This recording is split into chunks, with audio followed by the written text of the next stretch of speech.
So the National Park Service is the model that we'd encourage you to aspire to when it comes to branding. And the Feather River Land Trust is the example that we're going to hold up of the kind of branding choices we want you to avoid. Here is an example of what not to do. So the Feather River Land Trust seems like a fine organization. They're out there in California saving natural places through conservation easements. Here's their email newsletter. It's a pretty nice looking email newsletter. Let's take a look at a few of the key branding items on this newsletter. Take a look at how the logo is treated. The logo is just sitting on a white background. Looks just fine that way. The email background is a soft gray, and the primary color signals that are being sent here are green and blue. Primary color signals green and blue, logo on a white background, soft gray background on the email, and a clean typography, sans serif typography, modern typography. The email looks great. So what's wrong? Well, the email doesn't look anything like the organization's website. We go over to the organization's website, and now our primary color signals here are dark brown and light brown with a patterned background. Doesn't look anything like the email. The logo is now on a kind of a ribbon-looking thing, and it's a darker color. It's still the same logo, but it's got a pretty dramatically different treatment here.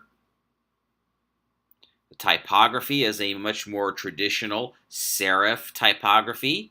Very different in both the shape of the letters and the color of the letters from this email over here. The only way that you would know that these organizations are the same is to read them very carefully.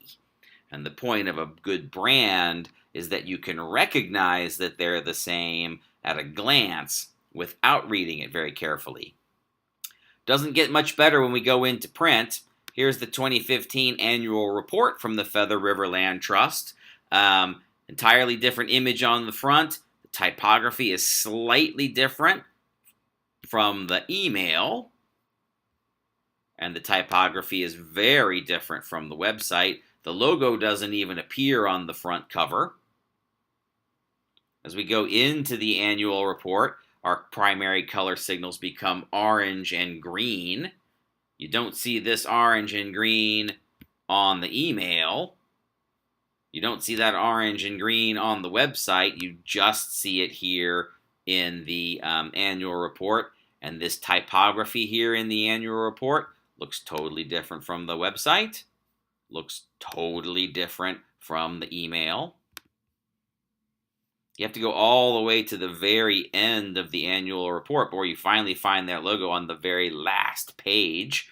Logo's not pulling much weight for the brand of the organization if you bury it on the last page. Then we go over to their next publication. This is their Learning Landscapes, and boom, it's all different yet again. Now the primary color signal is blue. Blue comes popping out at you. You don't see that blue here. You don't see that blue here, not at least in the same quantity. You don't see that blue here, just a little hint of it. As we move into the document, now the primary color signals are that orange again, and this blue doesn't look like the annual report. Doesn't look like the website. Doesn't look like the email. Now, all of these materials look pretty good. There's nothing taken on its own. This looks pretty good. This looks pretty good. This looks pretty good.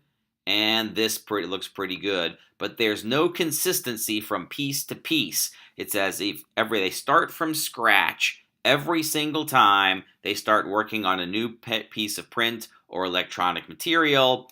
And that's why we've got to call them out as a bad example. In this course, you're going to learn, we're going to train you on the techniques and the skills that you need to avoid having to start from scratch every single time you work on a new piece of print or electronic material.